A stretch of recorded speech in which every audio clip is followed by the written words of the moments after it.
go to. You are burning it on both ends. How are you? Good.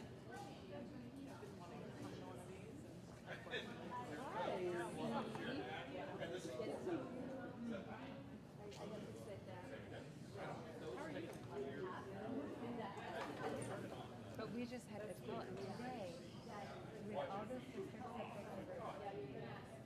I was in one till 4:46, and then we had an equality at 5, and then I mean I was just it's a lot. And first Wednesday that's what it's going to be like. Equality is right, sister grade and subject like, and then equality. That's a lot. You're running early in the morning. Yeah, I just good. Good. Okay, the bread. I'm ready.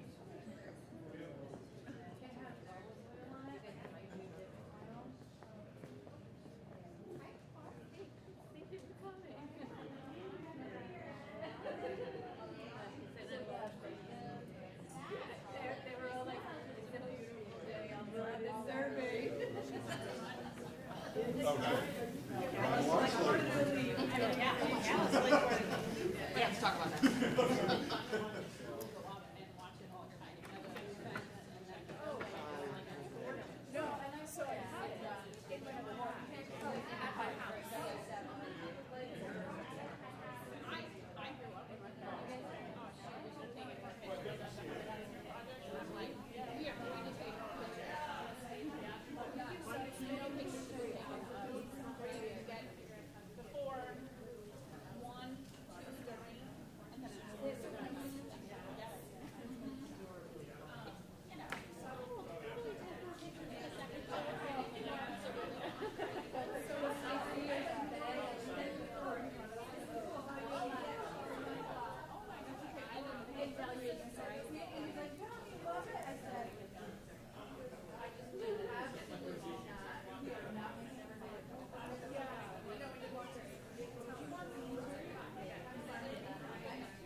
Middlesex table.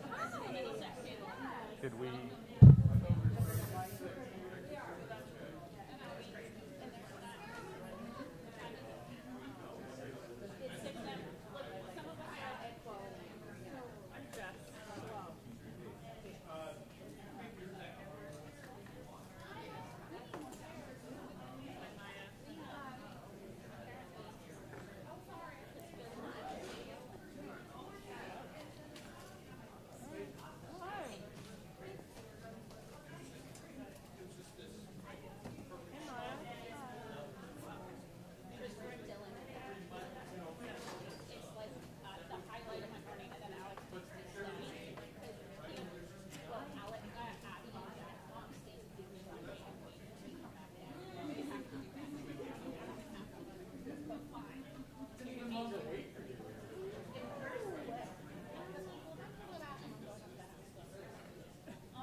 Right, you're living Middlesex. You live right there. Yeah. Yes. That's right. Yeah, so we'll squeeze it.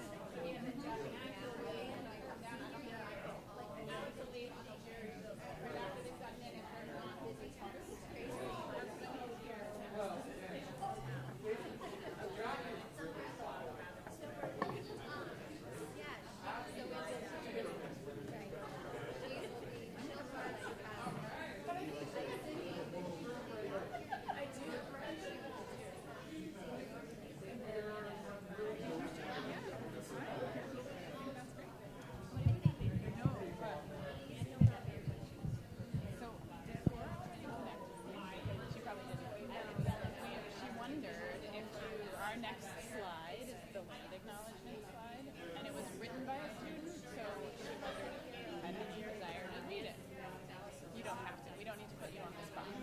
So it's okay to say no. That's fine. Okay. That's fair. We didn't catch you. We didn't give you quite enough heads up.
I'm going to steal my own one.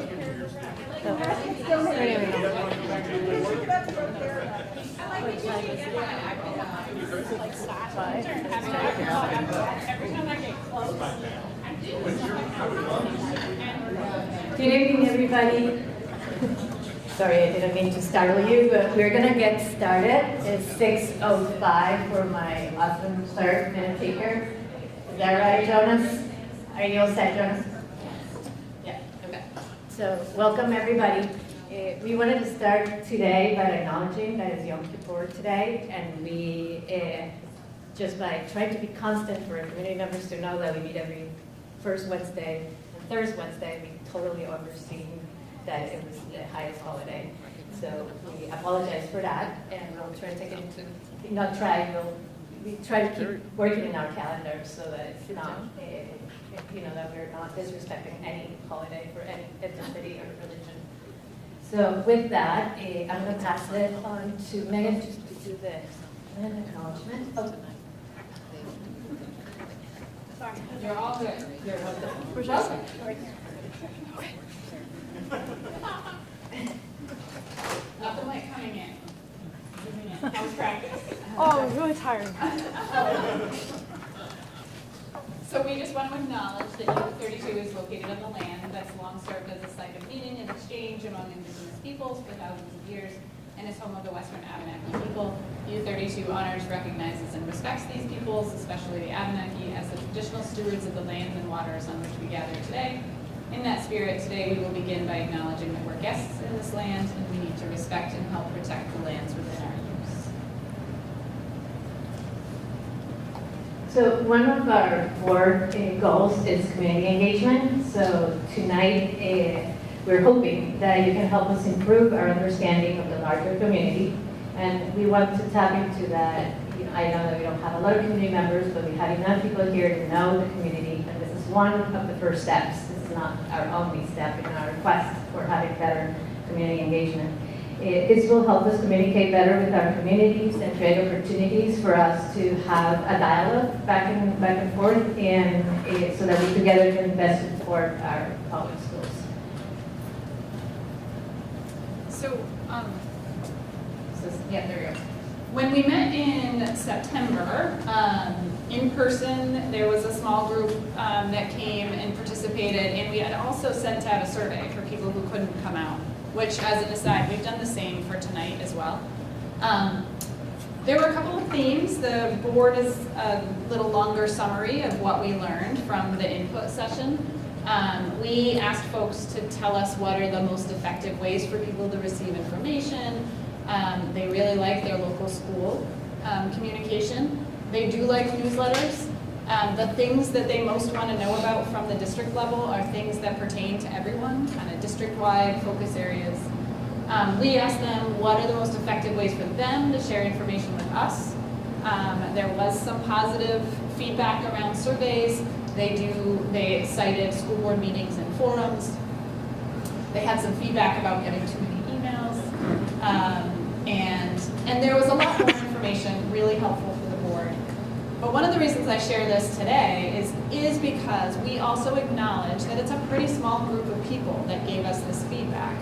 And that's part of what tonight is designed to help surface. So we're good at school systems of communicating in pretty traditional ways, and we are trying to expand that. It is not to discount the feedback we do get from these methods, because it is really important. It's been helpful. We will make some changes just based on that. But tonight is about figuring out the voices that we are not hearing because of the way that we typically communicate. So that's kind of what this piece is here. And this is only the very beginning of this. We don't have one conversation about community mapping and say, oh, we've checked that box. This is really going to connect to the longer term planning of the board and some deeper work. So thanks for being part of this first piece. So you're in tables for a reason, and you've all followed directions nicely and sat at the table, hopefully where you live. Those of us who do not live in the community, we will float around. We're going to do this part for about 20 minutes. You're going to talk in your town groups. And the goal here is to surface things about your community that the board would need to know to be able to seek engagement with those members of the community. Here are a couple questions, but it's meant to be a conversation. What are some of the gathering places in your town? Who are key community organizations or people, right? Our towns are small. Who are some of the voices we miss in our towns, and how might we engage them? And what else? And the goal for this first 20 minutes is to stay at your table. There's chart paper. So in a way, we want two people to record. One person will take markers and jot themes on the chart paper, which will be important for the next activity. The other person, there is a sheet of paper on each table. Some of you might have actual contact information for people that the board might want. So that's what that second piece of paper is. But the goal is to have conversation, talk about these, go beyond these questions, and then jot down on the chart paper answers to these questions. People that you want to seek, organizations you think the board should connect. The next activity, I will flip it back, but afterwards we will break up and you will then leave your community table and wander to the other tables to read what they have to say. Some of you know your other communities very well too. You might have additional things you could add. So we will kind of leave the town tables shortly. Questions about this first part? No, and we're right on time, which is impressive. So we'll set a timer and have a conversation.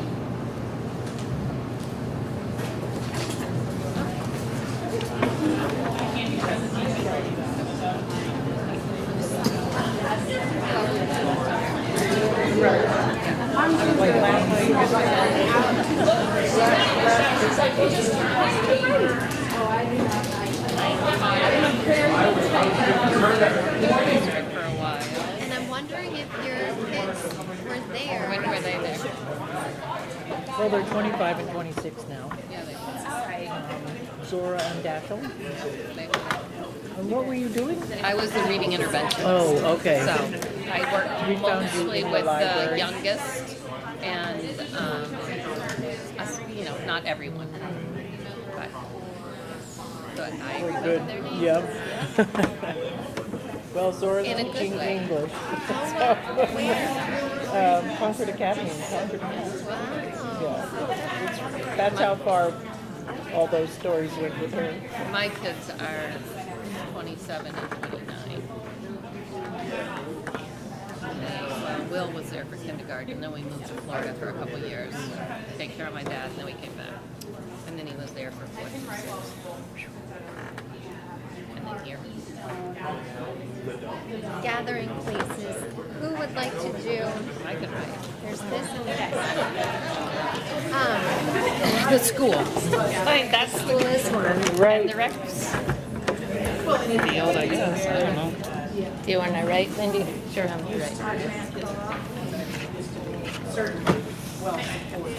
I always think of Dudley's. Yeah, we should, yeah, Dudley's the same one. Is an informal gathering place. Yes.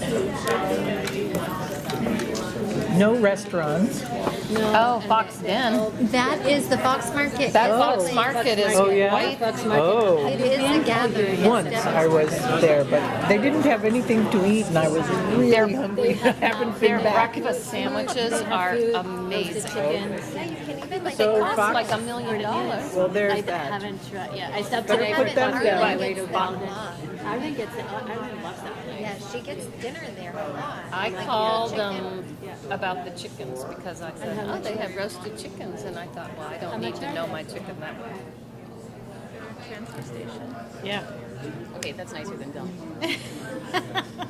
BP and Sons transfer station. Do people gather there?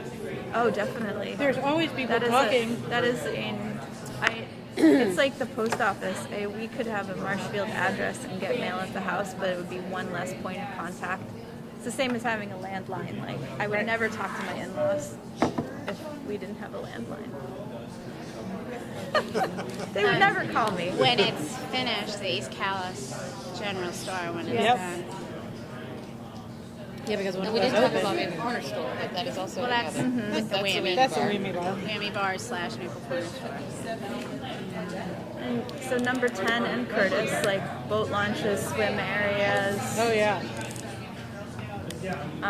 We have trails now too, and some people gather to bike or hike those trails, like the town trails. We've got a couple active farm stands that Yes. Yep. Schoolhouse and Cooley Flats. Really flat.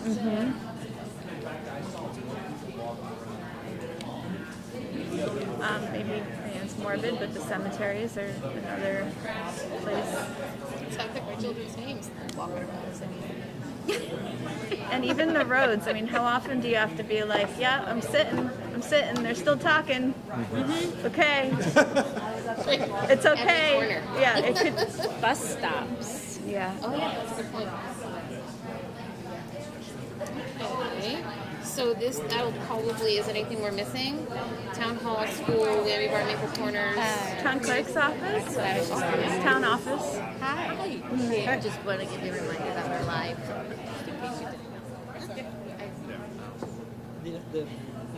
To brag, the school is it's been town meeting, it's been voting. Yeah. We pretty much, again, my first year, now we're getting back to our building use procedure. We'll have the Historical Society is going to be doing a bike thing in November. Evening, like people using it for birthday parties. Well, that may be something that in a town like Berlin that, and maybe that's different than the other, it really is. If there is engagement around the school, then that might The Grange Yeah. is a place of opportunity. It's not really in Berlin, but because we support it. Because I think it's right before the line or it's right after the line. Well, no, it's. Is it in Berlin? It is in Berlin because we had to vote on whether or not we taxed. So yeah. Yeah. So But it is. yeah, and it's just right there. available to be used by community members. And it gets a fair bit of use. I mean, like we used Yeah. to always, there used to always be something going on there. Whether It has the old artwork from the school is in it, So once they renovate. Worcester Neighborhood Network. Oh yeah, the Worcester Neighborhood. Yeah. What is the Worcester Neighborhood Network? Or the Neighbor Network. Worcester Neighbor Network. WNN. I don't know. She keeps track of all the people with young children moving into the area.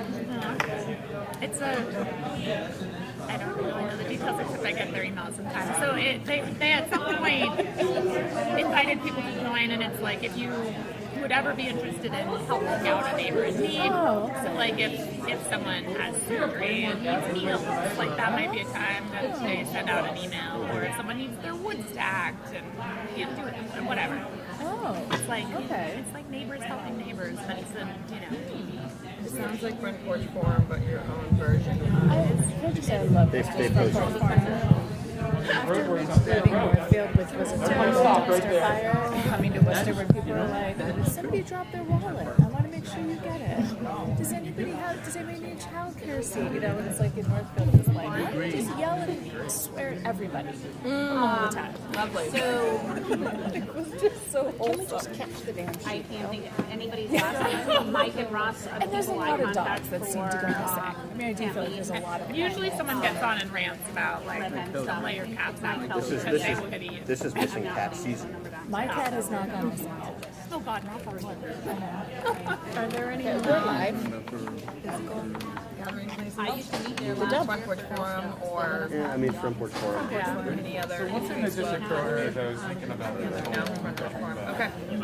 That was one of the goals for 20 years now for town meeting solutions to be able to have. Some Saturday morning I may just show up at the town. Just to see, and I feel like everybody will know there's an outsider there. They will. They I'm will. gonna be on front porch. Like the people that are involved in that tend to be involved with, you know, the rest of the school board information, but they might be a good conduit for being in touch with people who may not otherwise be out there. Who was the beginning of that? Town Meeting Solutions Committee. Yes, Don't- yes, yes. Yes. Susan Clark, right? I mean, we'll just put her down as a. She's an amazing resource.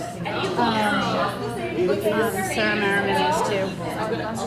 And I would say Liz Shaw. Yeah. She's involved in like the Vermont Middlesex community, whatever committee I guess it is. I just. Liz Sharp? I mean, you're talking about all the people who were there in the What's Up Middlesex, Yeah. right? We're listing a lot of leaders And you know, that it's took also part in that. neighborhood.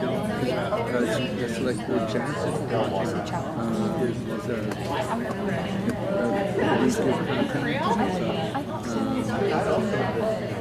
I would say, I'm putting some of the public thing I probably shouldn't. People who are missing Yeah. And Mary are like Skinner, if you're gonna put down introverts Peter. or people who are not comfortable with public speaking. I feel like tend to be missing from What about the little, Oh, the Four what's it? Corner School. Yeah, what's there? That is How did you definitely. know that? I just did this and you knew exactly what it was. That's where happening there now? the bone builders meet every week there. The Historical Society. Historical Ooh, Society. good place for info.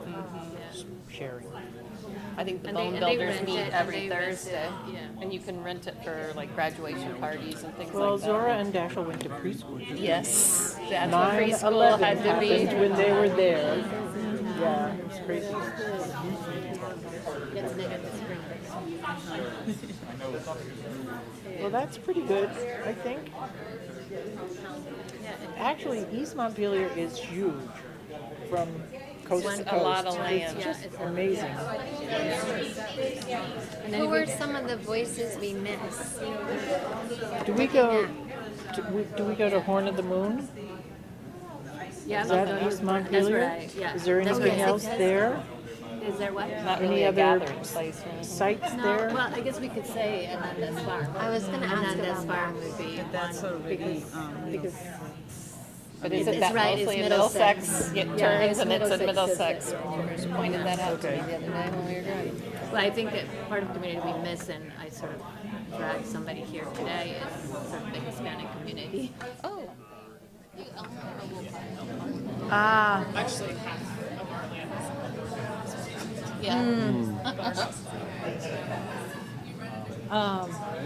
Yeah, a lack of commerce generally. Yeah. So those are some themes. Right. Sorry, that's me. Daniel, come on. That's you, Sorry. Daniel. Yeah, evidenced in our tax base, for sure. And if you think about who are some of the voices we are missing in our town, a lot of our conversations are town and school centric, but we have an aging population. Yes. I was going to say that elderly are very much left out of it. And families who no longer have kids, like I will Or say, I saw never had them. a Callis. That's true too. Callis family at homecoming weekend with their 20-something-year-old kiddo watching both boys and girls soccer, and but I do think people often lose touch. Like they think that the ski program exists as it did 15 years ago when they were heavily involved, or that we still have, you know, the things are the way they were when their kids were in the schools, and whether it's callous or U32, and that's not necessarily at all the case.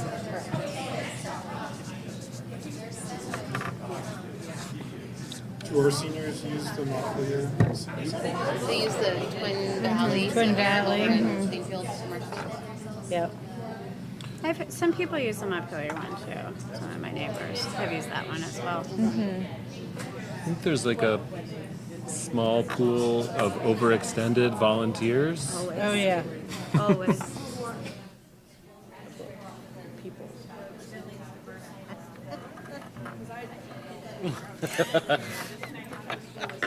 Yeah. I mean, we do miss like where we lived, like we were so close to Montpelier. Yes, yeah. Where do you live now? We're up in Barry, Barry Town, so we're up on kind of up on the ridge there. Phelps Road, kind Yep. of Windy Wood and Yep. Phelps. What about at the high school? What are the types of groups or ways, to connect with the community that's here? I mean, is it like sporting events? Yeah, I mean that's pretty much for us. That's what draws the co-curriculars, right? Right. Theater, music, Right, yeah. sports. All of those are the things that people come up with. Our arts bash that we do at the end of each semester is a huge draw. Huge draw. So maybe, which are all the communities. Right. But there's nothing, you know what I mean? It might be nice to have a booth and it has like each of the towns, but what is it that comes together? Yeah, so we're super fortunate for that. Is it Arts Bash, you said? Yeah, so we do those kinds of things. Well, in social media, what's our presence on social media? Do we have statistics about Didn't matter if you had a kid or not. You could We're just. having Thai breakfast. We're having I'm so Thai excited. breakfast. And the coats and coffee. Coats and coffee, which Next is weekend? that was this weekend. Shit, I missed it. Sorry. Well, that's all right. You were live on television there, Ms. Leclerc. Dr. Leclerc, sorry. Excuse me. Did anyone show up? Were people better than me? No, people came up, dropped coats, and then left. And Chris Pollard and I had a wonderful chat, which made me very glad that we only scheduled it for 2 hours. It was a mistake to do it on the same day. We learned a lot. To do on the same day as the clothing swap. Yeah. That's why I was thinking it was the weekend after the clothing swap. So I was very confused. Yes. There were things, so the school we're really trying to do more community things, like we're having our second blood drive, and really looking at ways we're not, I have broken the news to Dell, so I can make it public. We are not doing a play this year. But I'll be back for 4 wins, though. There you go. But we are going to do, we'll have the winter concert and an art show, and then we're going to have a student showcase. So classes will decide as classes what they want to do. So there may be a component that's a play that people are presenting things in the gym. And so it might start with people in the gym and then people wandering around and just looking at ways of opening up the building more to the community. Making it a community resource. And having classes there. I'd say the beginning of the year open house at the school. At the school? Is a big event. The what? The open house. Are there any places outside of Worcester that Worcester folks go regularly? Montpelier. Where would you go? Not really. Grocery shop? Like, Yeah, is there grocery any shopping. engagement in any other, or does Worcester kind of? No, I mean, I'm I sure think it people- depends on who. Yeah, then it starts to become different. A little separated? Okay. Yeah, like Just there's wondering. probably the co-op crew. Yeah. And there's, the shops to shop. Yeah. It becomes more fractionated the further you get from Yep, Worcester. yep, yep. Okay. That's what's great about the dump. We all have trash. Yes, that is true. I mean, we such a human element. really do lack Why not? It switches interfaces, and in particular because it uses fixed font sizes and does not have natural flow, like it doesn't reflow for the format of the device. So you if end you up wanna having zoom to in- zoom in and then scroll back and forth in order to keep Scroll reading across things. and then down and then, or I zoom in, out, Yep, in, out, yep. in, out, and out. I mean, I make it work. It It's not my favorite. The usability issue is. And then you're holding it back here, focusing your eyes with your mouth, which is attractive out in public.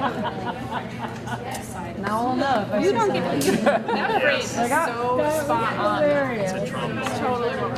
And Caitlin will be like, "Would you like your glasses?" Yeah. No. And you'd say no. I don't, No, I don't. I'm need doing them. just I fine. can see it.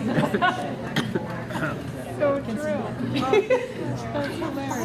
So then I'm stuck figuring out the line. It's not going to get any better. I'm still going to look weird. So we have like 3 or 4 more minutes before I start tomorrow. Do you have something? So I do have something. And maybe we still do this, and I'm just not going to it, but the bonfire at the So are you thinking the old bonfire where they used to do the cornrows? And apple and cornrows. I don't know where to write that. I'm going to put it down the bottom. What do we call that? It was the spring fair. Yeah. It's a gathering place, but it's It's at, I'm writing it down here because it's just. Is the food shelf still there? They used to go on here there and then they shut down. They shut down during COVID and now they have changed and they have like a grant system going on based on emails that I've received. Corn roast in the fall. Got it. Right? And so I know that the PTO, did you smack the fly like out of the air? We've been on camera. I'm gonna need the video replay. It's kind of like Karate Kid moment. So and then it was the spring fair, and those were PTO run. Yeah, and so that.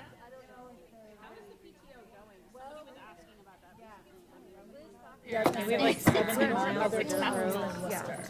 It's not. The pizzas that they serve and the prices they serve them at is Yes. not Yes. accessible for. Yes. It's sort of like red.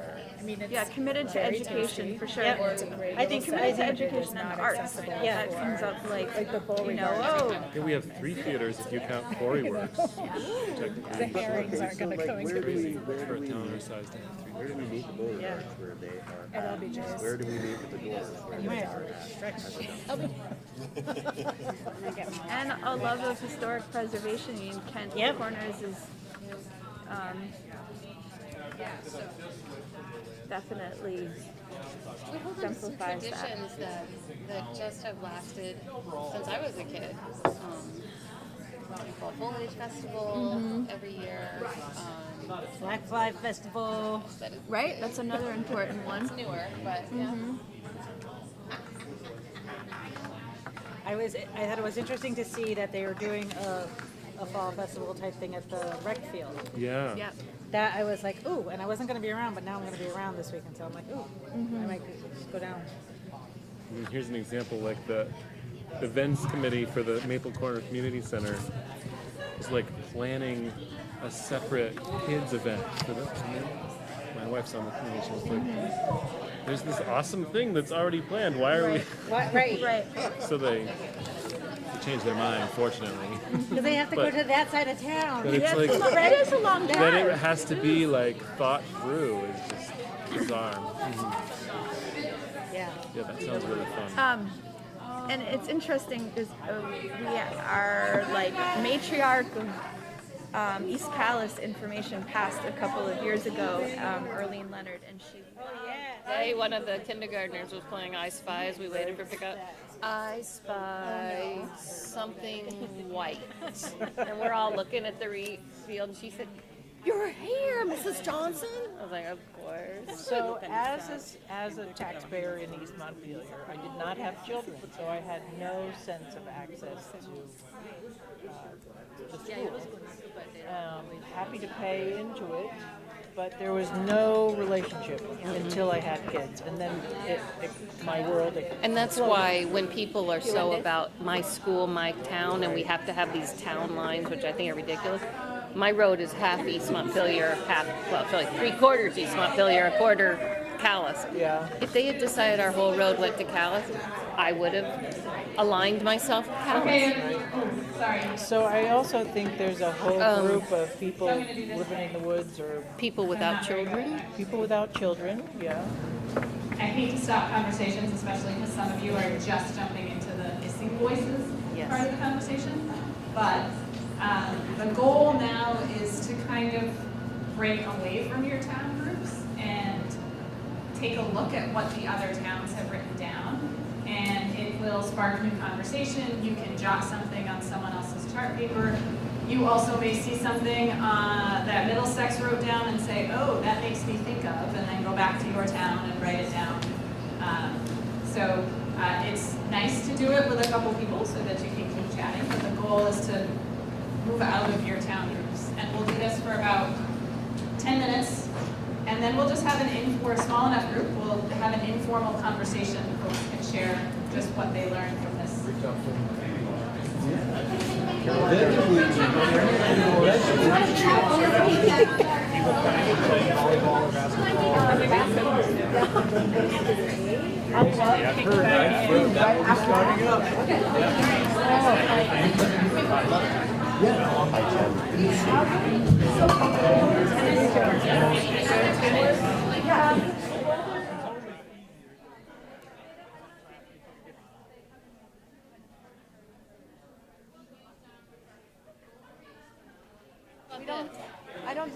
Do you think we have anybody who's living on farms who's not connected like they do with Fairmount and Templeton?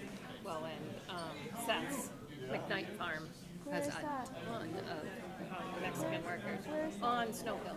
Oh, okay. The big organic farm. Oh yeah, I know what you're talking about. And he houses them, and he has a ton who've been here But, for years. I And don't they have know a if soccer team. I don't think we have any in Calais. He's been the only place that has. They own the old Bears, but they don't farm it. They don't farm it. Renting right now. Yeah. Right. Yeah.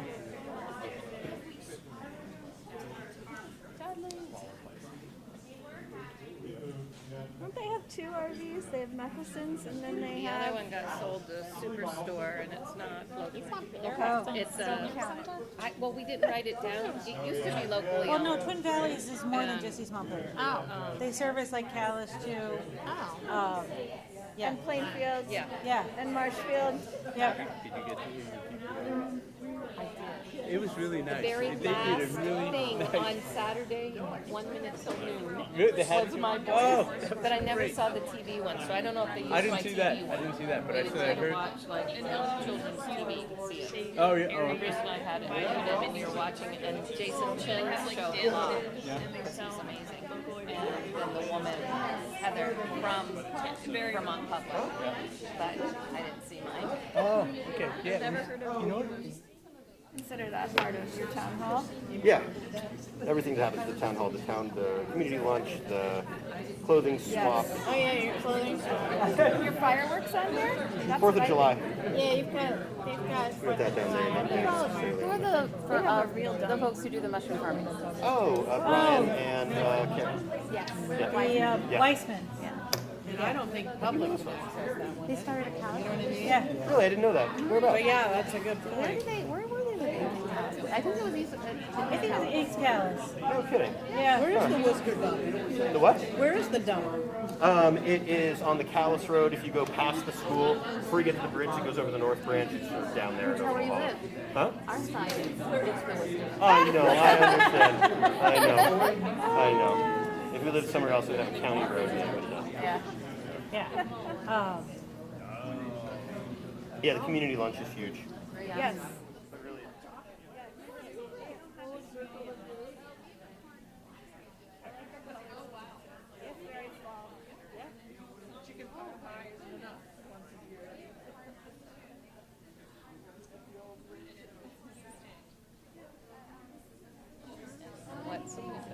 I live on Bear Pond. Bear Pond. Bear Swamp. Bear Swamp. Thank you.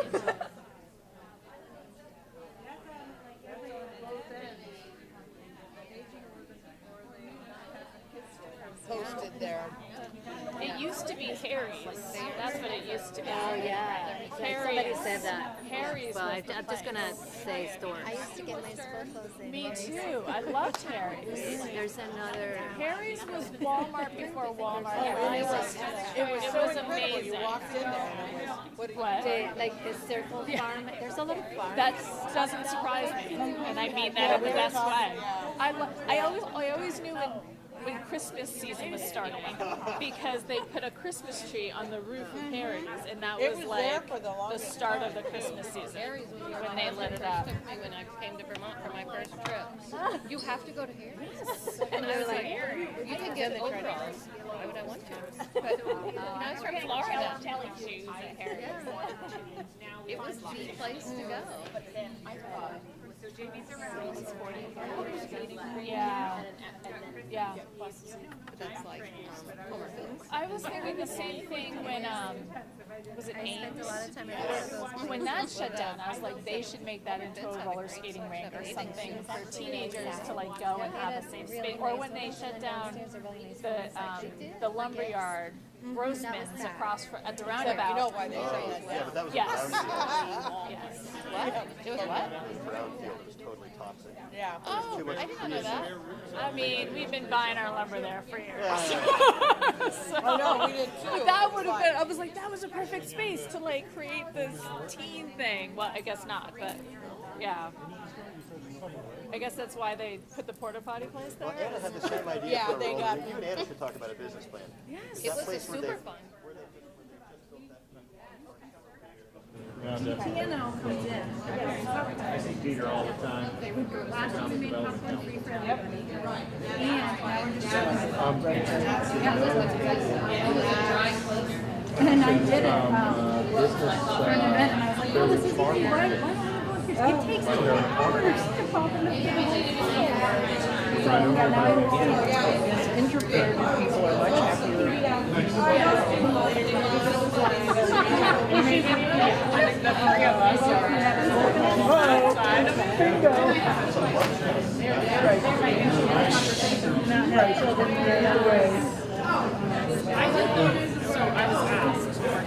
I feel like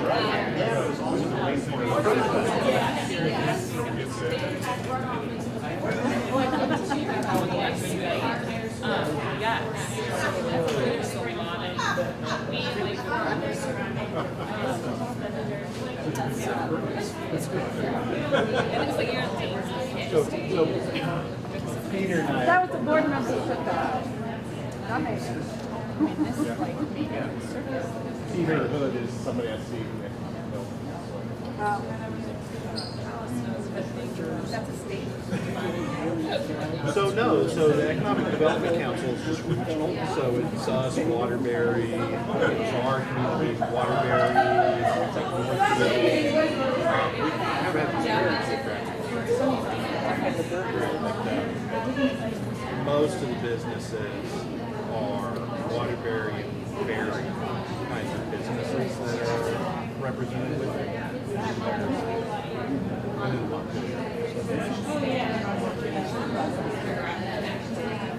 Yes. So there's the central economic CBEDC Development Corporation. It's that time. It's an organization that will work with the Department of Labor. We actually do loans to businesses up to $5,000, and it's usually so the business goes to the bank. They say, that little bit that they need is we're usually the lender for that. But it's a lot of extra money for other than the payroll money. The BPP went through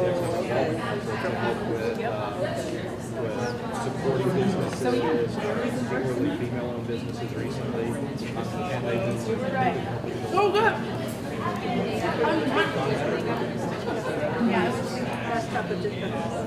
They are really good. Where are they from?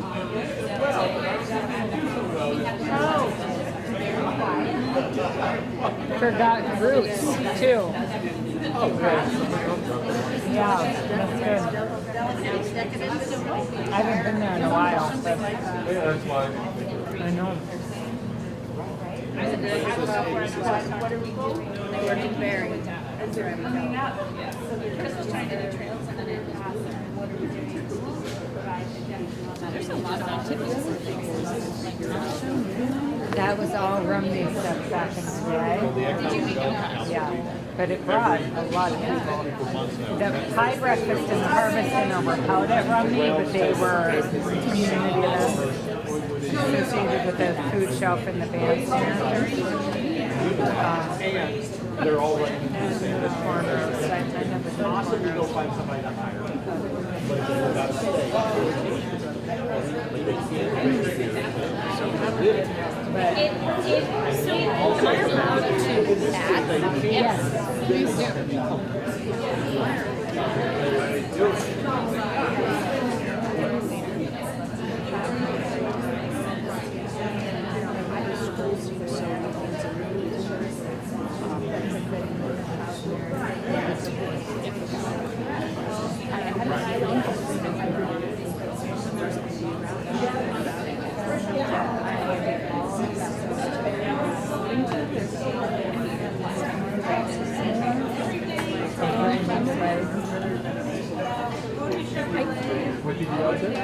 I added that there's an, I live in Middlesex.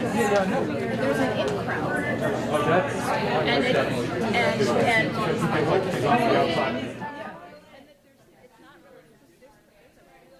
Store that used to be the garden center. The mattress store. Yeah, the mattress store. That, all of that is Berlin, is actually Berlin. Wow, these towns are really bigger than I thought. Well, and they spread out. Yeah. So then you can be in a portion of Berlin, but it's really close to Airport Road.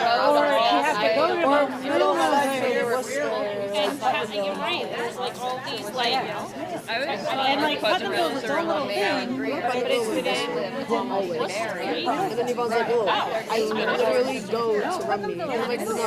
Yeah, cool.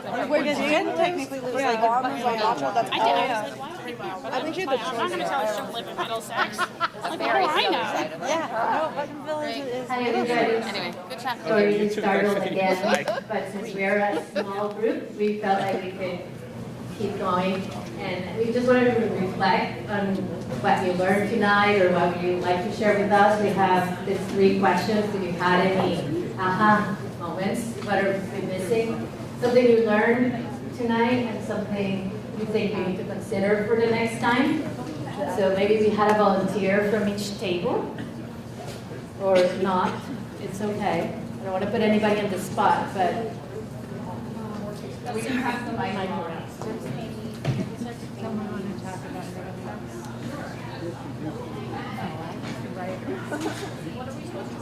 Okay, so common themes that I saw were the families without children and our senior, the senior population. Those, like, every town is having that effect.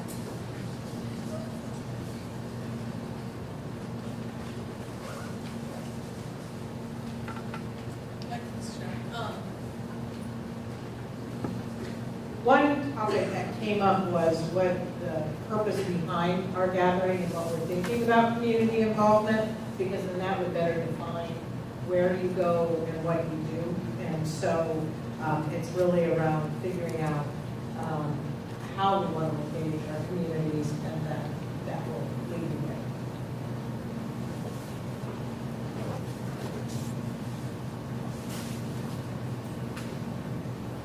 We listed a lot of the businesses and then thought about, are those really gathering places or just places in town, and what's the difference? And it depends on the purpose, whether you're gathering or not. And most of the gathering places or reasons to gather, we thought of in East Montpelier, are around the school and around the rec field. And the people that we might not be reaching, what Michelle was saying, the senior population or people who don't have children affiliated with the schools in some way may not be in these kinds of gathering places. They may be talking at the post office, but is that really a gathering place?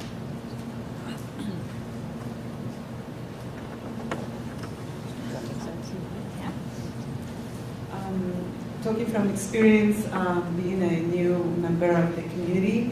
I have about 2 years, and as long as I would love to be part of the community, you know, when you are a new person and you're trying to fit into the community and to learn because you want to be respectful and you want to know more about the people and everything.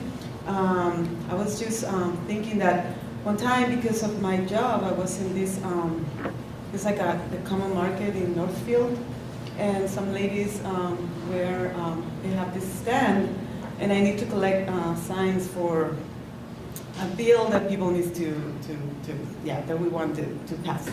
And so I talked to them because I wanted the signs, what are they doing? And they're saying, oh, we are welcoming new people, newcomers, we just welcome them. And I was like, wow, nobody welcomed me. Well, yes, my friends welcome me, and I have wonderful people like Flor, you know, but just the fact that they have, and what they have is, you know, just a smiley face, and they have like some papers with things like that, but like I try to be very involved in the community, and there are a lot of things that I'm reading, and I'm like, what is that? Oh, I should take a picture and I should find out more about it.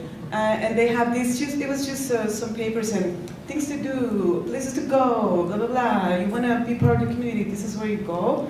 And that's very beautiful because culturally there's some things that are very different. And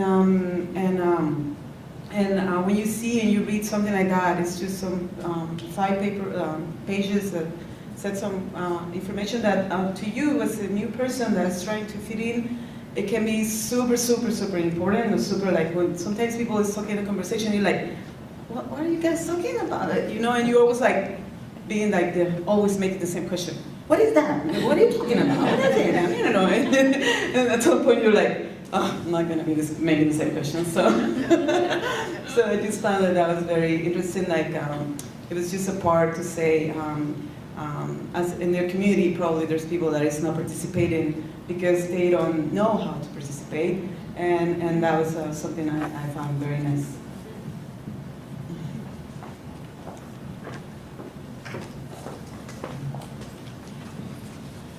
I think we all did a good job of following directions and focusing on our towns, but I was thinking about the other day driving through Montpelier behind a U32 bus and how many of our bus routes must travel through Montpelier, and just thinking about that sort of negative space, just negative, let me back up. They don't being recorded. But seriously, Montpelier is sort of a looming force around this district, and to deny its role in the community would be disingenuous.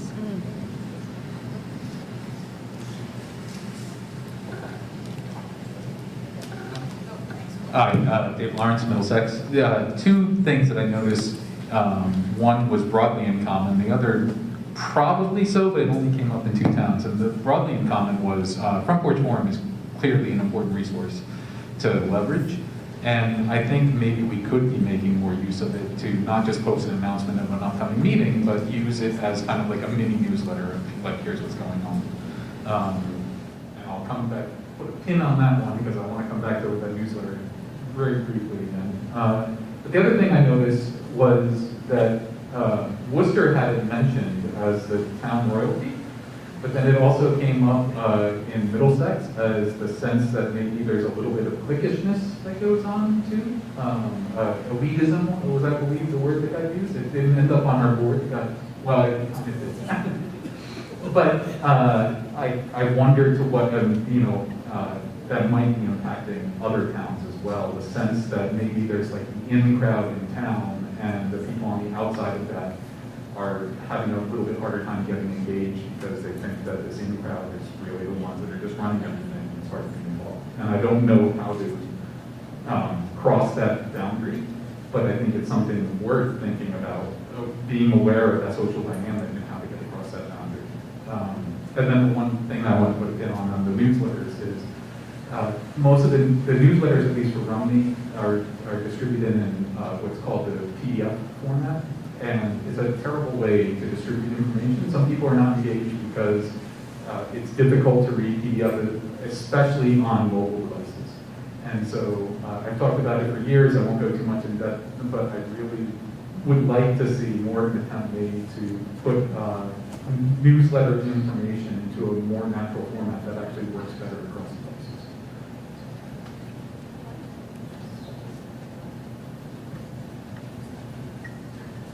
Weird, I would jump in as a crossover person, as a Middlesex resident, and Worcester, spend more time there. So the interesting thing, we were over here chuckling about the Worcester royalty, because when we think of that, it's not an elitism thing, but it's the it's the heritage. It's the holders of all the information and the holders of the history of the town.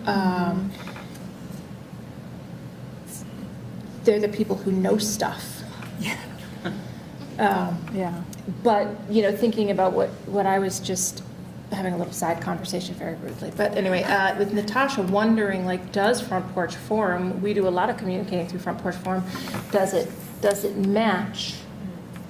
Or does it reach everyone? And how do we reach it? And how do we leverage the dump in Worcester and LBJ's to get information out?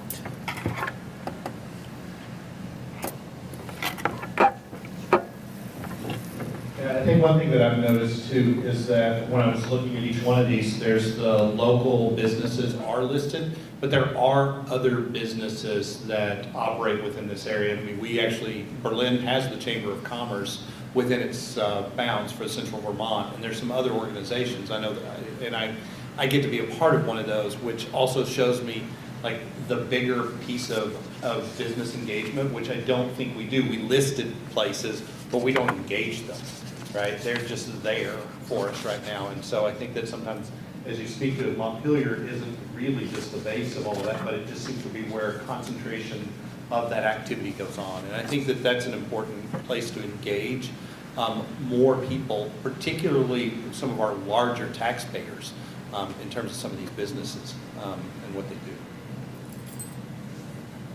The other thing that some had noticed, we listed U32, and people were like, well, that's not in Berlin. And it wasn't that we were saying it was in Berlin, but it was the co-curricular events.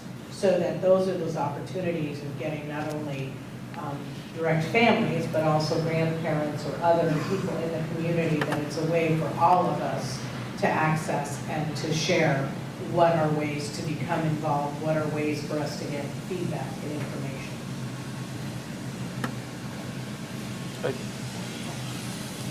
Just a quick thought then, because I didn't see it show up anywhere, but as long as we're talking about the void that is Montpelier, and where we can have these other spaces where people commonly gather, it occurs to me that I'm not sure exactly what level of engagement we're looking for out of businesses and so on, but if we're looking at how to spread information and reach people, it seems to me Kellogg Public would be actually a notable place for all the towns. It's a place where people would be, possible to see posted signs and so on. We keep talking about Montpelier because we sort of exist around it, and I think there's an assumption that most of us flock to Montpelier for things we need, but there are families on, I'll say, the outer northern edges where it is easier, convenient, closer for us to head to Waterbury, and so there is a division within our district of the families who sort of congregate Waterbury side versus Montpelier, and there's probably crossover families who do both, but there is that, and sometimes it can feel less inclusive. I don't know. It's not always considered. Mm-hmm. And I was just going to say that. Barry and Plainfield. And Hardwick. That's all I was going to say. Barry, Plainfield, Hardwick. Yeah. But also I was going to, you were talking about how the clickiness, and that definitely came up with us for Calais. We definitely had these clicks where there's these little centers, but there's, all over the place, but there's no real one Calais center. We have Adamant, East Calais, Maple Corner, North Calais, it's all over the place. And some of those can get very clicky and people not wanting to go over from one place to the other. So that's it's a big challenge. Well, I just wanted to say thank you. I think this shows us how interconnected we are, even within our other communities, and definitely our career center was also missing. I was saying, and that's, that's a huge part of why we're here to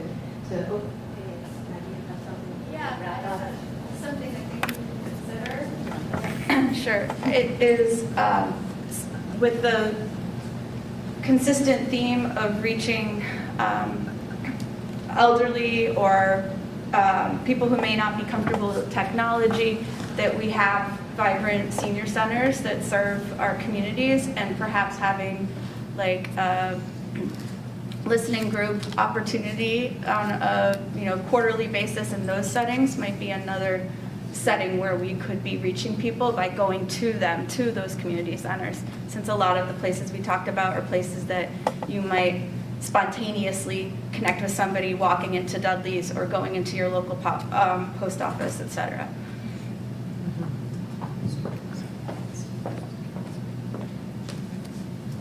Thanks. I was thinking about something you think we need to consider next, and I was writing down some things that are just more questions to maybe be helpful. I think it goes to what Diane was saying about like what are some of the goals here.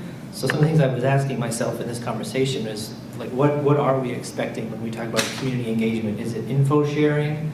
Is it people being physically present somewhere? Is it just the fact that there's strong avenues of communication? Is it people being involved in some way? Is it being and having a positive perception? Is it about, the vote? What are we talking about? And I say that because I don't live in the district, I live somewhere else. And as I think about engagement in the community that I live in, I put on the other hat of not a school person, but a community member.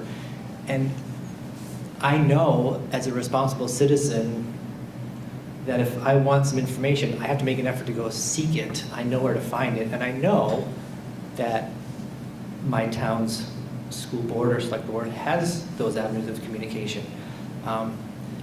So it just kind of makes me think, are we, with these questions, are we thinking like people need to be coming to school board meetings versus other things, like we have communication avenues, but there's a responsibility of citizens to seek and not just to be served at their doorstep. So I just think about those things around community engagement. Yeah, and I think what we're hoping, this is our first attempt at this, right? But what we're hoping is that it's all of that actually, right? And at different times we want to just give information out, like for budgeting, right? Like we're trying to pass the budget, we want to give that information out, but make sure that before that we meaningfully reached out to the community so that we got their input and had a conversation.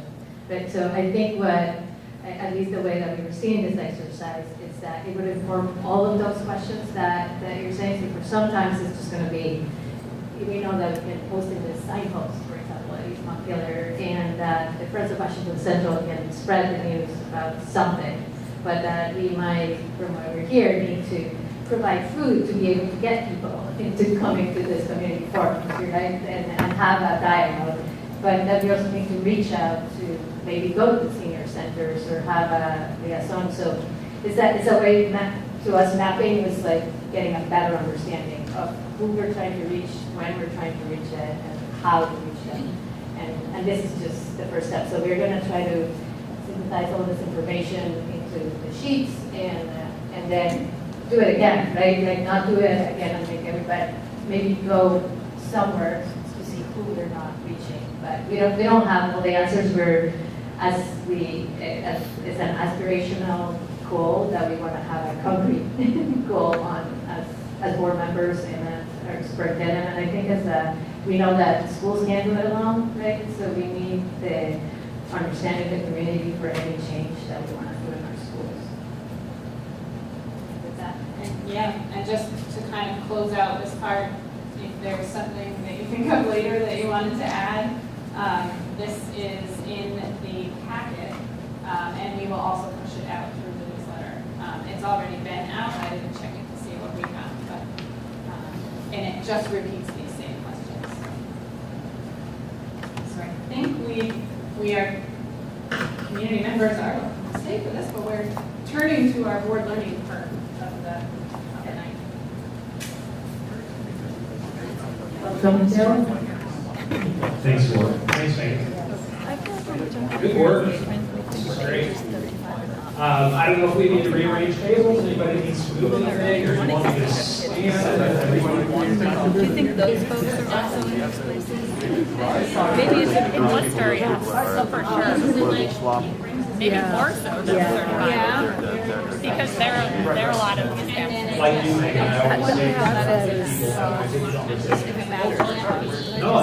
I just realized my thinking of it. Folks are processing. That's important. I'm hearing a lot of processing going on with a sense of, okay, what does this mean? And what do we do with this information? That's great.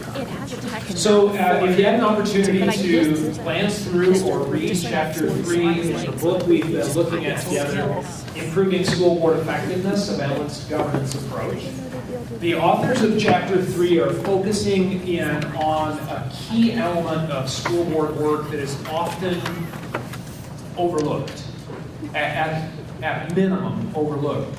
And at best, it's given kind of a cursory view, or a lot of times school boards can have a bit of sort of misunderstanding that community engagement is like school to family partnerships or school to building partnerships.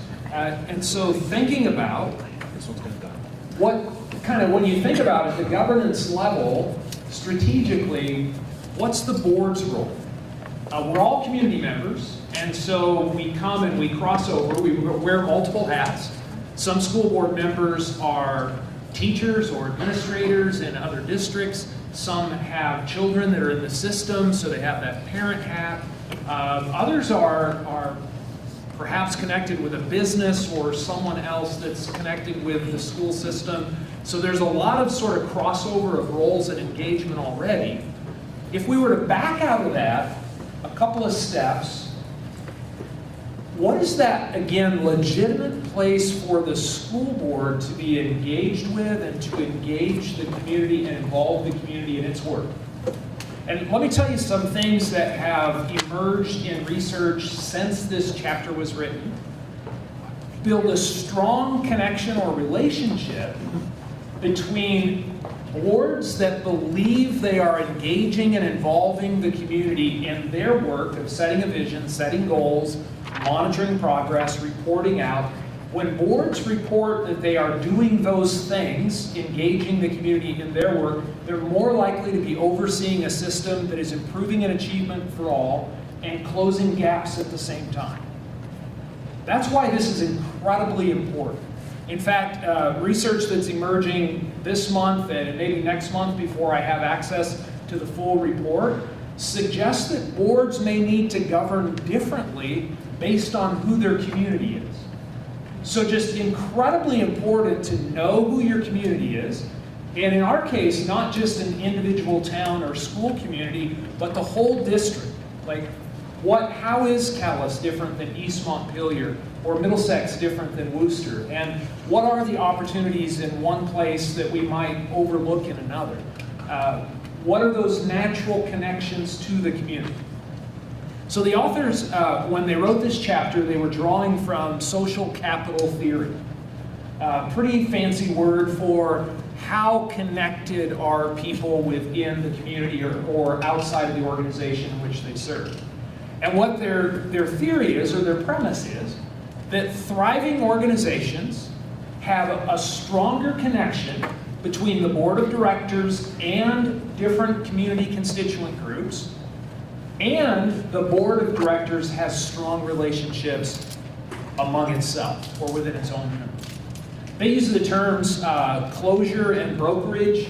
Brokerage has always disturbed me a little bit. There's a lot of connotations of brokerage that don't resonate with me, so I tend to use bonding and bridging. I wondered if there was a science teacher in the room. What are the scientific terms for bridging and bonding? Is it physics? Chemistry? There's an overlap here. If the material holds together to itself, we call that cohesive. Thank you. And if it sticks to something else, we call that adhesive. Right. So that idea is the board sticking, right? And is the board sticking together? Does it have adhesion and cohesion? The cohesion being really important. As you think about those couple of terms, I just draw your attention to, I want to say page 44, where they talk about social capital theory. In the middle of the page, they write that these are critical elements. At the most basic level, school boards are influenced by two realities: internal relations among board members and external relations with other stakeholders in the community. These are critical elements when measuring social capital in organization. How well do board members work with each other, and what outside connections do they have? I've been in this work of school board development for going on 16 years, and I was a school board member for several years before that. My phone is most likely to ring, back in the days when people actually called people, or I'm most likely to get an email from a board member or a superintendent that is concerned with which one of those two aspects: the board bonding with each other or the board bridging with the community. Which is more likely to prompt someone to reach out to me? The bonding with each other, right? And we know, in fact, subsequent chapters here, the very next chapter talks a little bit more about drama in the boardroom and how that can cause chaos in the classroom. The first chapter deals with that. And there are school boards in other communities where members have a hard time getting along with each other. That's really critical. You could say it's square one, but I'd hate to suggest that one of these areas is more important than the other, because they're both really important. And it's also important, and later in the chapter they unfold, it's not about groupthink.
Into the board members with each other, and that could also be true with the community and the board or the school system. Again, when there's high trust, people share information, they collaborate, and things get done more quickly. When there's low trust, it's constant drama. Everything's slower. I'm wondering what her motivations were for why she asked that question.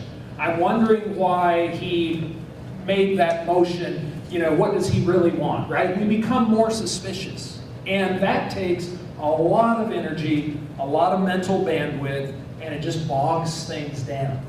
So one of the important pieces for school boards to consistently be mindful of, and I would say this, you know, extends to school administration and the school community as a whole, how are we doing on trust? Are we having trust for each other? If someone says something, are we trusting that that comes from a good place, they really mean it? Or, and I've had this happen before too, where I was doing a workshop like this, and a board member turned and faced the camera, and the legislature needs to do blah, and they had a C-SPAN moment.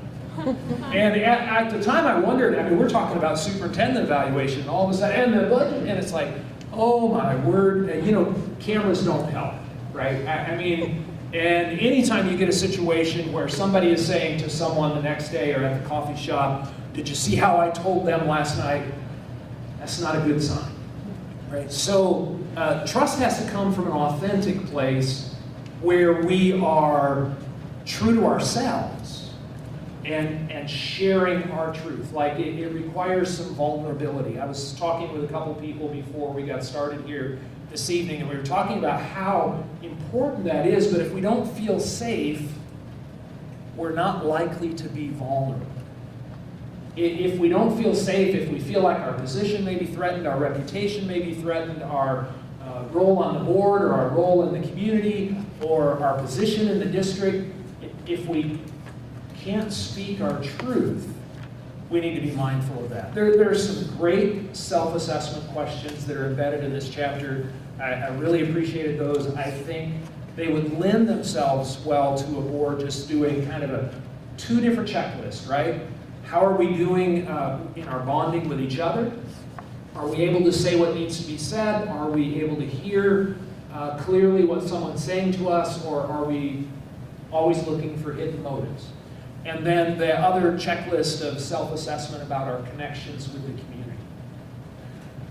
We just did an exercise, which I know this is like one piece of the ongoing work of thinking about who is our community, how are we engaged, who's connected to whom, and those lists began to be formed as the author talked about here in this chapter, of how important that is to identify who are we connected with, and then perhaps who are we not connected with. Now, if the board finds that a lot of people are connected with the same people, then do board members need to break those connections, or what? Anybody get to that nugget in the chapter? What do you do if a bunch of board members are connected to the same group, but you're missing other connections in the community? Ursula? Add connections, right? And diversify who is connecting in that missing chunk, right? Like. Right, yeah. They talk about add connections and then diversify who's missing in the chunk. Who are we not connected with? I've seen that be a powerful exercise for school boards. To recognize there's a community, and maybe it's people who are hearing impaired. It can be any type of grouping in the community, but no one is connected to that group. What are we going to do? Who's got a connection, a relationship, an opportunity? What are some of the benefits or results of a lot of connections in the community? How does that benefit the school board or benefit the district? Yeah, Chris? A flow of information that you might not otherwise have. Absolutely, that flow of information. They talked about that. You might get a heads up on a road's not going to be plowed, or you may just get a heads up on a political thing, anything, right? Just flow of information. And then two-way flow, right? So that that segment of the community is hearing about the needs or concerns of the school district, as well as the school district, school board having a conduit of information coming to them. Good, so we had a few questions that I shared with you in advance. Let me pull those up and see how far off track I might be. The author suggests, we got into the two realities a little bit. How might individual school board members enhance trust among the board, district, and community without making promises that are outside of the role of one board member alone? How can individual school board members enhance trust among the board and within the community without making unilateral promises that they don't have the ability to fulfill? What are some promises they could make? Ursula? I think as a board, having norms that you've discussed, and then you as a board member be consistent to those, so that the people you represent understand that you will always be consistent to those. Yeah, and a lot of times we call that operating protocols, but having norms as a board that everybody agrees to and does their best to adhere to can go a long ways toward building trust, because things become predictable. Lead by example, show the actions you do. Lead by example. Yeah. I've said this many times in the last 3 months in Vermont, that boards need to model the type of behavior that they would expect to be happening in the classroom. And it's interesting, as an older adult myself, how quickly we can lose that concept, right? That we wouldn't allow or expect that kindergartners would behave in a certain way, but yet as adults, you've probably seen this before, sometimes, we behave outside of the norms of what we would expect school children. Yeah, seriously? Yeah. I'm sure. Crazy. I'm sure not your parents or anyone that lives on your street. Yeah. What else is there? What else could a board member do individually? Yes, ma'am. Well, I think one promise we can make is to just listen to people Love it. and reflect upon it. Yes. One promise we can make is to listen. Thank you. And I appreciated you added to reflect on it. Yeah, Chris. You can also just inform the board that I'm going to go and meet with this community member or community group, and then report back. So it's not a surprise to anybody. So that concept has a norm of no surprises and also kind of individual transparency, telling folks in advance, I'm going to go meet with this disturbed, upset patron, whatever it is, right? Whatever it is, and then share back. This is what I found. Flora? Be committed to the goals of the district, right? Like one thing that we can do is we're talking to our community members is like we have the shared goals. So make sure that, we're sharing those and be committed to that. Doesn't mean that your opinion doesn't matter, but you're committed to that and believe that all students can learn, right? That's something that we can always share. Really important. As individual board members, we're always going to have our own interests. We're going to have things that are important to us, and we're going to have things we feel strongly about, but making sure that whenever we're having conversations with others, we're also putting forward those agreements that we as a board have made to commitment goals, purpose, and particularly to children. And as you think about this, so I feel like we got a lot out of that. The what else, and the listening, really important, and really authentically then what you added, reflecting on what we heard. What is somebody trying to tell us? To what extent, let's just think a little hypothetical so it doesn't get rough.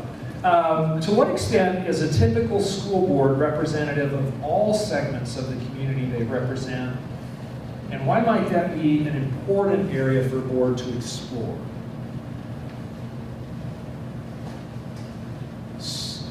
Kari, some other board that you've heard of, maybe in Massachusetts. To what extent does a school board tend to represent all segments of the community? It's hard to assess. It depends. My sense is not that well. Yeah. That we know the people we know and what we know, and it's a lot of work to reach out. It takes a lot of intention to follow through, to connect to, even to identify the different constituencies. And we don't know what we don't know. The last credible national survey of school board members, 2009, really suggested at that time that school board members were likely to be more traditionally inclined than the general public. They were likely to be more affluent, more likely to be white, more likely to be male, more likely to be older. There's kind of a typology of that tendency that historically other groups have not been as represented on school boards. And maybe not a current issue in Vermont. I don't know these numbers. I'll need to find out now. But in some states, still, there's a real lack of representation of women on school boards, which is interesting and maybe not a surprise depending on the ethos of those states. But I am curious now that I put it out there in Vermont, what are the What are the numbers? How does that look? Are we, yeah, Natasha? I was just going to say, I think that there's a certain amount of privilege that comes with being on the board. You know, whether it's the privilege of you're in a 2-income household, and so there's another person who can watch the children while you're at a meeting, or you are retired, so you have the time to sit on the board, or so there's certain things that allow a group of people to be able to be on a school board that are not going to allow a number of our constituents to be able to sit on the school board. And so then we're not hearing their voices. So that point, I would say that that's not limited to school boards. No, absolutely not. Absolutely not. And this is Montpelier, empty space. In the donut hole. So, a lot has been talked about this when it comes to school boards and written about it. And interestingly, just to be fair, right? School boards are the most representative of any other group of people in any kind of governance in our country, but when you compare that to the U.S. Senate, it doesn't say a whole lot. So, or the donut hole, right? Why is representation important? Good points Natasha made. It takes a certain amount of social capital. You have to have enough financial stability that you can either take off work or be off work, or have childcare, or have gas to get there. I mean, there are a lot of folks in our community that couldn't serve on a school board because they don't have the time or the resources. Yeah. I think there's also the baseline skills that make it comfortable to approach taking a board commitment, pursuing a board commitment, whether it's appointed or elected. Yeah. And this kind of goes back to our town-based conversations and when our kids learning about civics, and then how are those conversations extending if there is a dinner table conversation at home, because we're trying to reach the next generation of people who might explore this as something they want to have as part of their adult lives, but also bringing those conversations to adults who may not have considered it. Right? Because if it's not part of your family culture or something that you, through volunteerism in your high school career or in some other capacity, if you haven't been part of a group think experience like this, or Robert's Rules of Order, there's a lot of things that are intimidating about participating in a board beyond the socioeconomic and time commitments. That education piece is huge. We don't have time to go into all the things wrong with Robert's Rules of Order, but I mean, it is the epitome of European-centric thinking. It really is the epitome of that. And what you're saying about, as Natasha said, it takes some finances, it takes some resources, it may take some other kinds of skills. I have worked with school board members that were functionally illiterate. And, there are people with less than an 8th grade education serving on school boards across the country, but it tends to be rare. And, there are people from every kind of background, but it's interesting. It's not lost at the state level right now that we have a very strong tradition, commitment to local control, but we're not preparing students and young people to exercise local control well. We're not raising generations to be able to know how to be part of a group, and how to adhere to group norms, and how to maybe confront group norms, right, in a healthy, respectful way. It's something I think it behooves us to think a bit more about. How do we prepare people to serve in a democratic setting like a school board? This is Rich. I hate to talk too much. Yeah, Steve. I think one thing too that I've noticed about our boards over the years is it's generally people who have had kids or have kids in the school system. And so when we talk about those groups that are not represented, if you didn't have a child in this school system, the likelihood of you being engaged in it through particularly board membership is probably extremely low. I'm trying to think, I don't know of any board member who hasn't at least had a kid in the district. And it's funny what you're saying. I've heard board members say, you know, you have no business being on the school board if you don't have kids in the school. And I've heard retired board members say, you don't have any business being on the school board if you have kids in the school, you're too busy, you've got conflicts of interest. You know, I've heard both sides of that, but yeah, it would be something to give some thought to.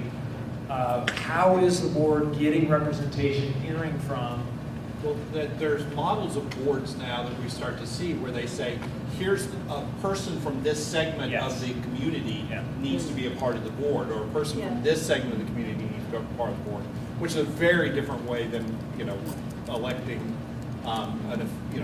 your neighbor to be that person. And that's, I mean, it can create a very different and diverse board if you're looking for that. I have a lot of creative names coming to mind. I've been part of those conversations before, so it's like Mountain Molly and, you know. I just want to say that part of the reason that I think as a foreigner, right, part of the reason that is that we tend in Vermont to just look at Vermont, right? So when we look at the donut, it's not just the donut, it's New Hampshire, it's Massachusetts, it's the entire United States and then the world, because if we knew what the lack of public education was, you would have people running to be board members, right? If we knew what is going on in Tennessee, or what is going on in Kentucky, or what's going on in Texas, right?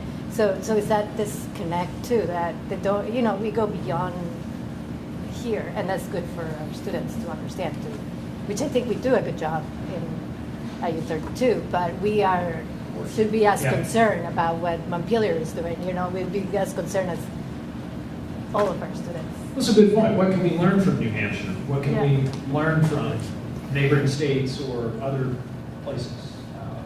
And model a little bit of an anti-ethnocentric behavior. Well, it's good for most people.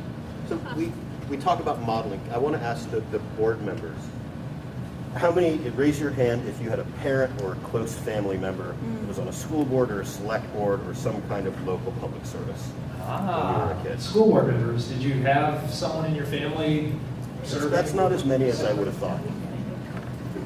But it's still a sizable chunk. It's a factor, yeah. And I've worked with boards in Vermont that have had a family on board for more than 80 years, or I think even more than that, a family member, right? So, yeah, it can be a legacy thing, which is not horrible, right? You're raising your children to serve. A little bit mindful of time, not a lot. Sorry. Can I ask a question that goes off of that? Please. How many of you would want someone that you are an ally with on the school board in your school when you were a kid? Does that make sense? Wait.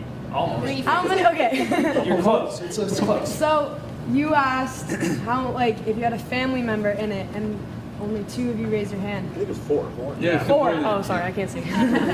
How many of you wished there were more people like yourselves that were involved with your school when you were our age? Raise your hands. A few. I didn't know who I was then. I wasn't thinking about my school board, to be fair. So, yes, I was an unusually involved child in high school, and that still is a pretty foreign concept to me. I just would not have really expected. I went to school board meetings as a kid, right? And it just never would have occurred to me. Wow, that's really strange. Right, to expect that my mom should have been there or something like that, right? I knew since I was 8 years old I wanted to be on a school board. I didn't know what they did, but I thought it was important and I wanted to be on Same. So we've talked a lot about the barriers to entry, and some of those barriers are systemic, and some of them are choices that we make. Like what Maggie you said. There's how do we I think that's a really, really important barrier to entry, like the time commitment, right, and the volunteerism, right, with the little token stipend, but feeling comfortable enough to even approach the idea of that, that's really hard. I hope that all of us on the board have at some point talked to other people in our community about joining the school board, and that those people aren't always, of the same social, socioeconomic strata that this board is populated with. And we've talked a number of times about how do we increase that socioeconomic diversity on the board? Because that representation is not there. Maggie had me thinking about another kind of foundational belief system of volunteering with the stipend to be on the board is that your voice deserves to be heard. And so it's interesting to think of from the age of 8, you knew like, oh, that's something that I want to do. I heard of it. And there's a whole subset of our population that have been told repeatedly that they don't have a voice or it doesn't deserve to be heard.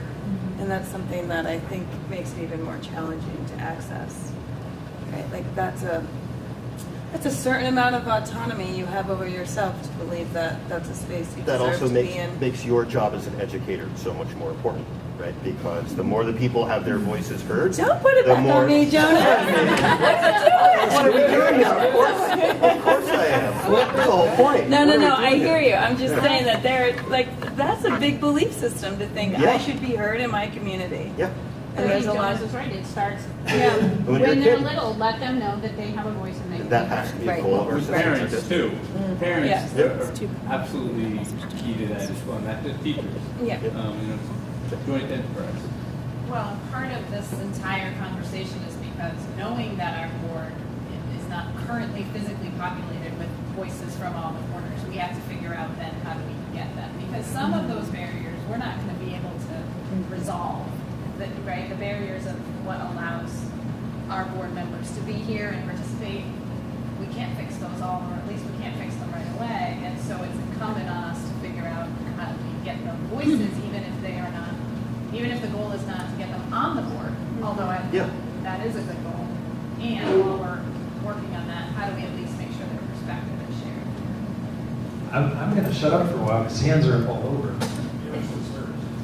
I want to go back briefly to if you've never seen an agenda, if you've never encountered what is a moderator, there's so much that it's not exclusive to school boards. It's board participation in general and volunteerism, and I do think we do a good job, and it's evidenced in part by these young ladies here with us today and the groups that we have after school at both the elementary and the middle and high school level here. But I think that just understanding how these systems work is just another layer, regardless of your economic or social status, or whether you have kids at home. I was just going to say, Megan sort of went where I was going, or hoping to go, which is like action steps. And it just occurred to me that it's one thing to sit on a board and enjoy your privilege and be on that board. It's another thing to like publicly call out your own privilege and to identify yourself to the community as a tool and leverage that privilege to bring other voices into the conversation. I was going to say, I think about a lot about that a lot has to do with the quality of the board meeting experience. I know lots of people who have the privilege and the smarts and the time to serve on the board, but when you ask them, oh, no, thank you for doing this. Yeah. You know, you're saying, and I think it's not easy, but we have to really attend to having high energy, effective meetings for anybody to be interested in doing it, because it can be deadly boring. And it appears that it's a branding issue. Yeah. There's a lot. There's a lot of that. I mean, there are communities where I wouldn't want to be on that board. I was just thinking that I've been in a lot of different states, and most recently in Maryland, where they appoint school board members. The governor appoints school board members, so it's all about who you know, and it's usually the worst people that could possibly. I mean, so you try so we would get the right governor elected to get the right people on the school board, and when coming back to Vermont, thinking we are such a lucky state that we do have local autonomy the way that we do, and. Like, I recognize that as a kid because my dad was the Justice of the Peace, and even when he didn't run, they still elected him Justice of the Peace. And he really took that job very seriously. Like, he was like, the community has put a trust in me to do a certain job, And that instilled in me this idea of like your word is your bond, and like you really want to live up to what people think of you. And I think that that's something that is really special about this state, and I think that it's something that we need to continue to work, not just in our homes, but also in our school systems, to like perpetuate that idea of we have this wonderful system where people can really be as involved as they want to be because there's so many different ways to do it. So how do we, to Maggie's point, get people comfortable to have those skills to be able to participate in all of these different ways, so as they get older, they want to stay in Vermont, they want to raise their kids in the communities that they were raised in, and they want to participate in their communities and be active members of it. Love it. Yeah, for as much as we miss with school board representation in communities, in those systems where school board members are appointed, and that's been around since the late 1800s, some cities like Chicago, they've gone back and forth over and over, appointed and then not appointed, and the pendulum swings. Somebody is often trying to get to representation. What they find is that people that are appointed are way less likely to be a minority, they're way less likely to be lower socioeconomic status. I mean, whatever you want to point out as far as representation problems with locally elected boards, it's worse when they're appointed.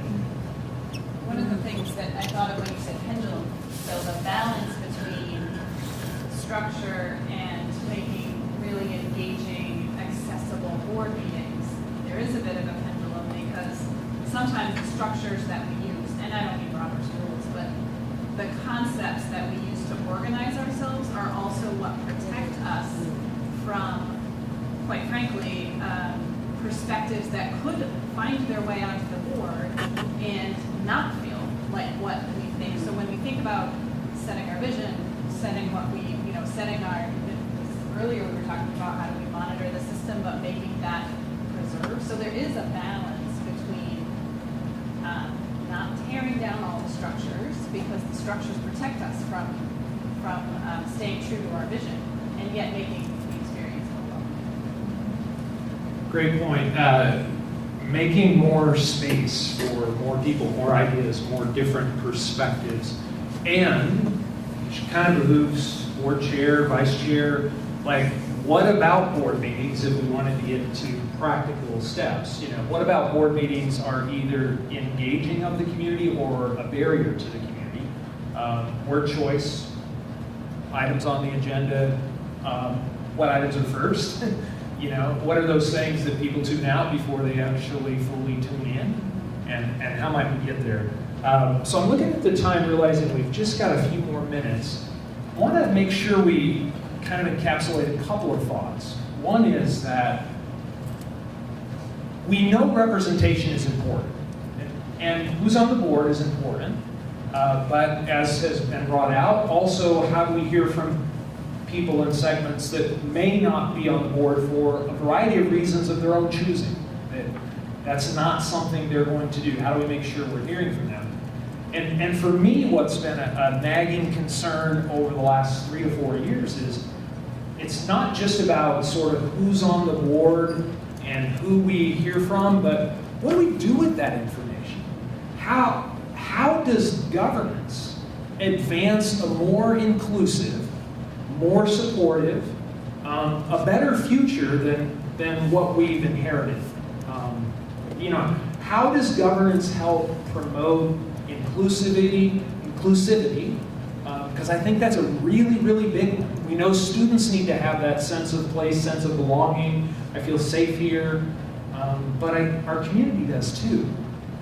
And how might a board, whether it is something to do with the agenda, the way the meetings are run, or other opportunities to provide access in engagement, how does a board actually govern in ways that makes a difference for students and families from those various populations? We don't know enough about that.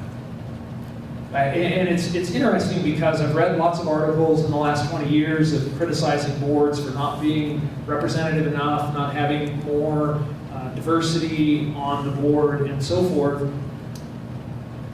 But just because someone looks like they might represent a group or sounds like they might represent a group doesn't mean that decisions are being made at the dais that actually advance opportunities for that group.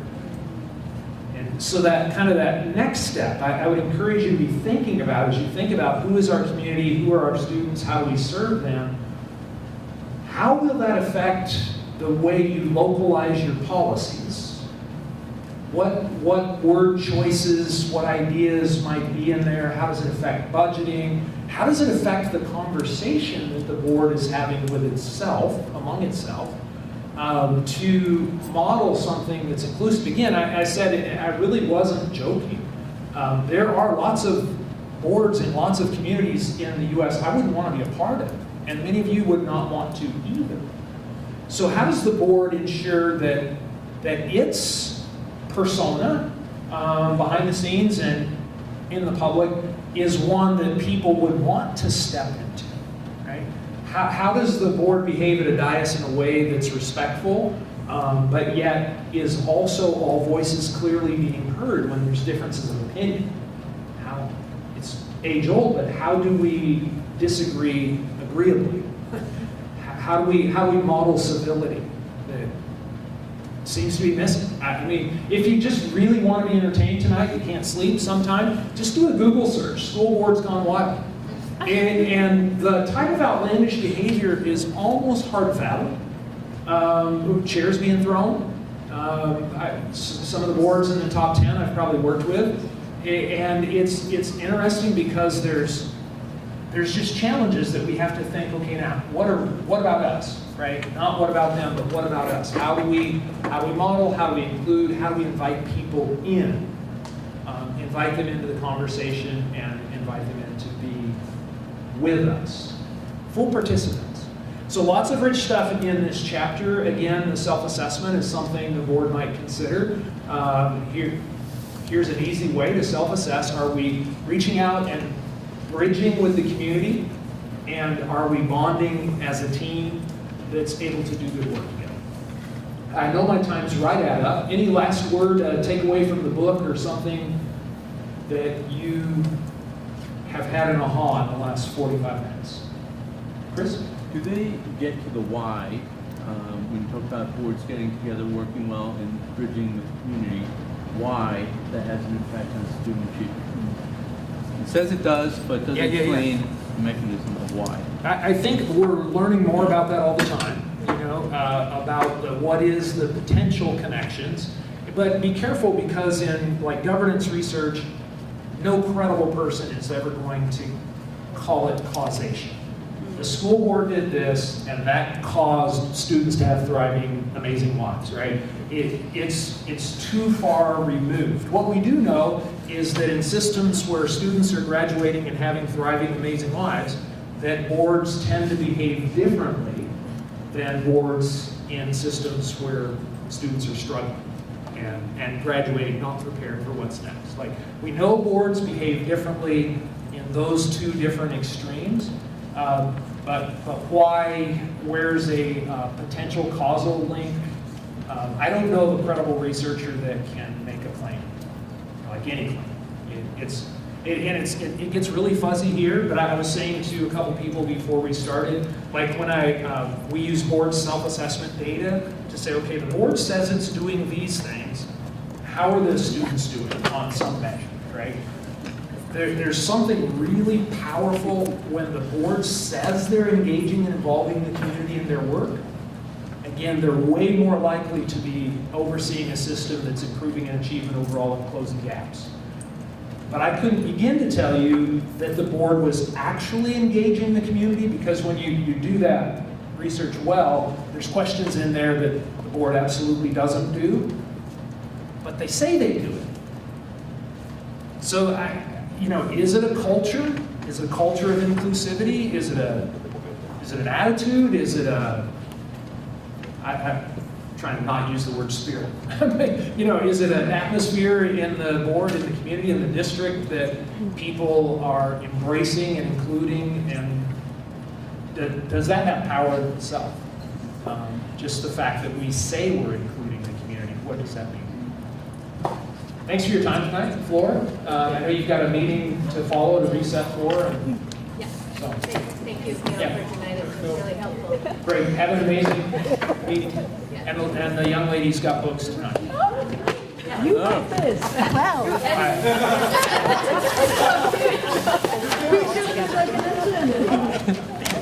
And we're neighbors.